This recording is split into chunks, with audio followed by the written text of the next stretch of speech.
on from there. The third house is work in the environment. So reacting and responding to your environment, working on that, working on your thinking and communicating in the environment. So with this being said, if you're not working on your environment, this is a time that you're going to stay stagnant and you're not going to be reacting and responding the right way. You see what I'm saying? You're not going to be changing. You're not going to be transforming the way that you react and respond to the what you could actually work on in the environment. So you could work with others in the environment. Think about your next door neighbors that might need their sidewalks shoveled if it's snowing in your area. You see what I'm saying? If there's still somehow leaves in their goddamn fucking pardon me, if there's still some leaves in their yard, then fuck it, yeah. If there's still leaves in their goddamn fucking yard, then fucking rake them bitches and get some money for that shit. You know what I'm saying? That's the third house. Fourth house, work in the heart or the home. You see what I'm saying? So you're gonna be working on your what's private to you, work on what's close to your heart, working with people that are in your home. So this would be a time to clean up in your home. This would be a time to work on the emotional state whenever you're actually in the home and work on what's private to you. You know what I'm saying? So working with your siblings or working with your parents instead of working against them. Fifth house, work on expression.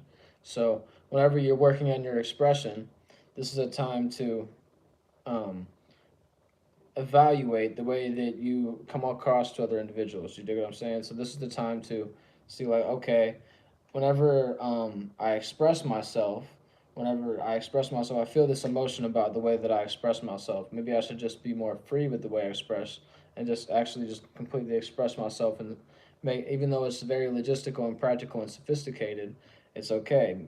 People may not understand it all the time, but they actually have to look into it. And whenever they get back to me and comprehend where I'm actually coming from, then boom, it's a bit more sophisticated than others. Then, with that being said, this is a time to work on it. So maybe I should become a little bit more relatable and be a little bit more Leo-like in that with the fifth house element and the with the Capricorn. So if you think about it, this is like a in conjunction. This is a misunderstanding.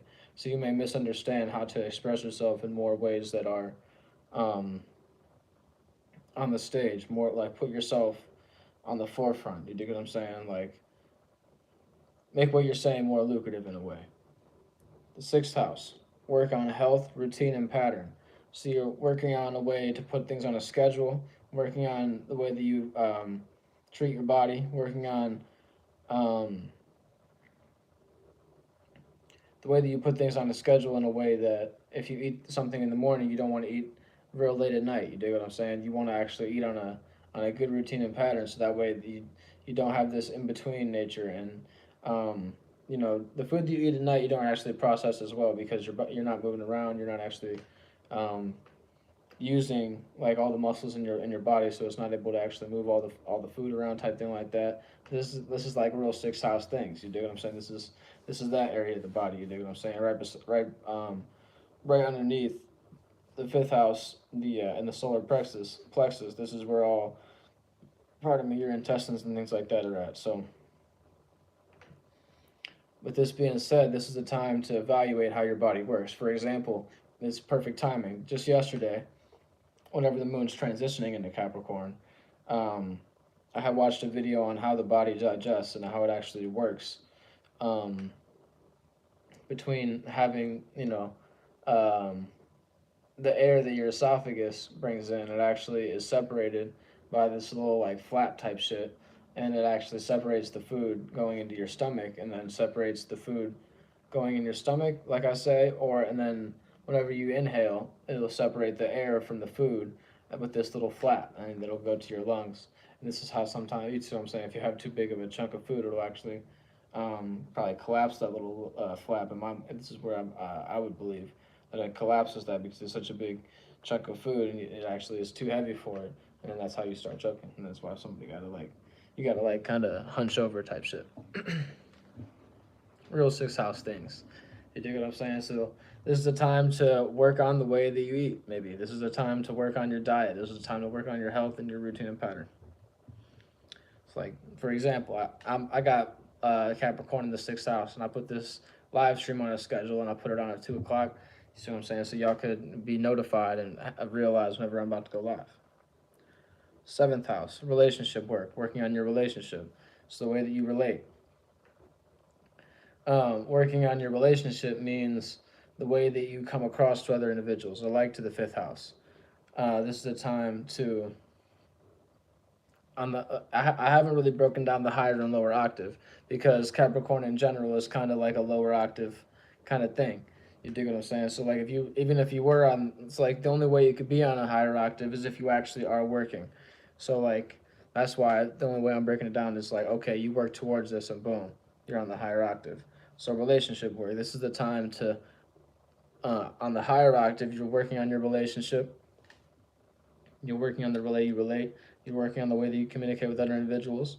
Lower octave, you decide not to transform, and you don't want to actually work on the way you relate. You don't want to, for example, if you want to have it, like everything is relative in this realm, so to speak. And with that being said, this is kind of a tangent, but it also relates to the seventh house. It's all those L words. You know what I'm saying? Libra, love type thing. If you want to have a relationship, it's love. You do what I'm saying? You light. You do what I'm saying? You want it to be a light relationship, so that way you can get these emotions across. So, with all that being said, it's all relative in the seventh house. So, if you don't transform and with this way you are being relative, like you want to have a kids and a wife, but you don't actually have the funds to follow through with that. This is the time that you're gonna be having that on your mind. Like, wait, the funds that I have aren't relative to actual what I'm trying to relate to. So if I don't go out and do a new job, get a new job, and have new relations, you dig what I'm saying? Initiating, creating, practicality, practical. You dig what I'm saying? You're making a logistical plan about having a family.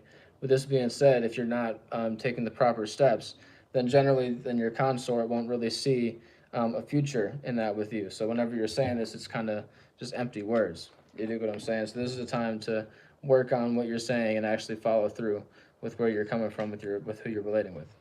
Seventh house. Eighth house, working on what's behind the scenes and your sacred work.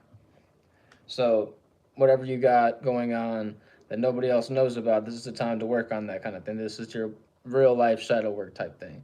This is the time to get all your transformation crystals because it's going to have Pluto in the eighth house. Is a very, very transformation time. This would be transforming what you got going on behind the scenes. So, get your witchcraft on the higher octave. If you're on the lower octave, maybe learn a little bit more about the occult type thing. This is the time to work on what's behind the scenes in your life. The ninth house, wisdom, knowledge, and working on that, working on the way of transportation. So maybe this is a time to, pardon me, this is the time to work on what you actually know on the higher octave. Work on the lower octave, you're not working on what's a new way of practicalizing what you know, a new way of working on your wisdom. This is in the ninth house, also your transportation in the mind and in the external reality. So if you're not actually working on your knowledge and wisdom and working on what's practical and relative to you, then boom, you dig what I'm saying? You're not going to have actual way of um, like asserting your knowledge or wisdom because it's like a power in the ninth house. So you're kind of like having this knowledge and wisdom and you're working on becoming greater in this knowledge and wisdom, and that's the thing that you work on.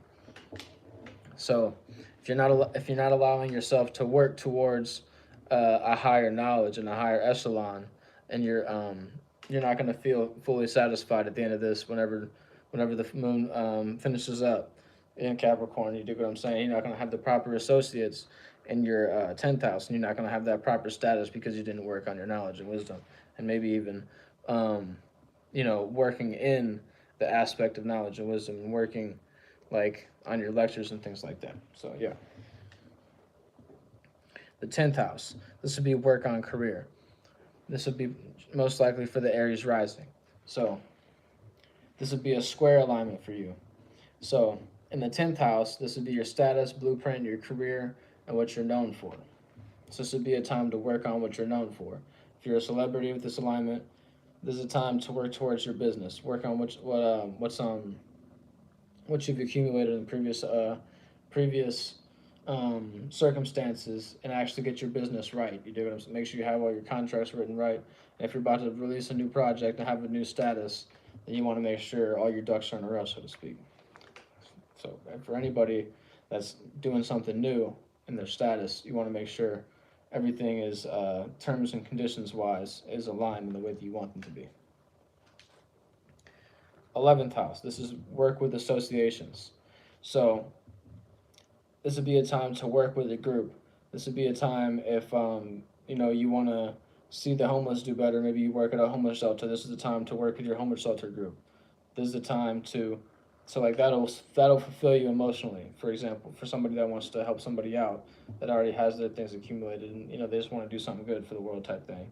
What are you doing for the world? Da, da, da. So yeah, working with associations. And also with the Pluto alignment, this will be transforming your group. So you see that, okay, maybe this homeless shelter is doing certain things, but now I want to create my own group.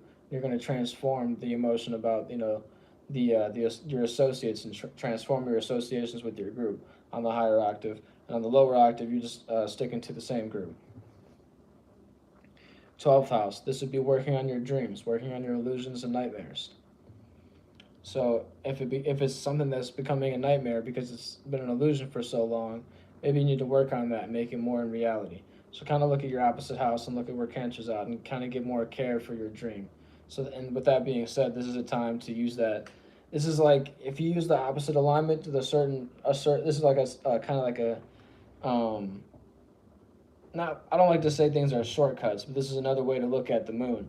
If you use the opposite alignment of the moon, then especially with the 12th house, because it goes hand in hand with reality and a dream. So if you're working on it and you're giving care towards your dream, illusion, and nightmare, and it's like, okay, I actually have a dream and it's kind of a nightmare, but I want to articulate it so that way it can become a new dream and I can actually execute what I really want to bring into reality. So that whenever this moon goes into Cancer, the next in the next like maybe week or two, I think it is, maybe somewhere around 2 weeks, a week to 2 weeks, something like that. You'll be able to see, okay, because I've cared about what I'm working on.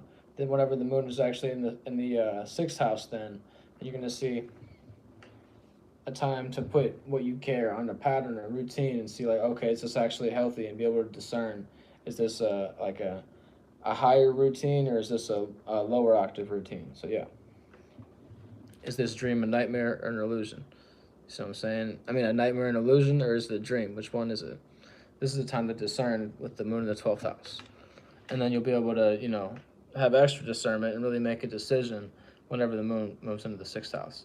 So much love and holla back at me. Peace out. And for the individual talking about Libra Sun, Leo Moon, I'll give you a little breakdown on it. So just for the fun of it for right now, give you a little peep. So the moon in Leo is a fixed moon, fixed fire, being consistent or stubborn on their vision. So whenever you react and whenever you're receiving and reacting and responding, you see it as you want to receive things and be appreciated. Whenever you're expressing your emotions, you want them to be appreciated.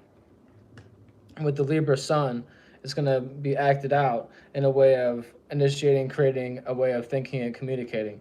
So you're going to communicate about your way of wanting to be appreciated. So you feel comfortable being appreciated, and due to that appreciation, it creates this communication about appreciation. You appreciate others a whole lot, you dig what I'm saying? But sometimes you give too much of your energy out, and then it ends up being that adverse effect, and you realize, oh, whenever I'm relating to someone, they're actually not giving me the reaction or response that I want. So it's ends up being like this stubborn way. You keep on expressing and initiating this conversation, but then you realize that it's not actually giving you the reaction or response that you want. So then in turn, it kind of throws you off. So yeah, I think that was like Edward Stewart or something like that. So that's a little breakdown for you. And it really goes down to where your Mercury's at. So if you think about it, if you have like the Mercury in Scorpio with with the Libra Sun, then it would be like a square to your moon. So like the way that you think would be a learning process to the way that you feel. So it would be a whole way it would throw everything off. And that's maybe why you're asking that question. That's what I'm getting with this. But yeah, so much love and holla back at me, y'all.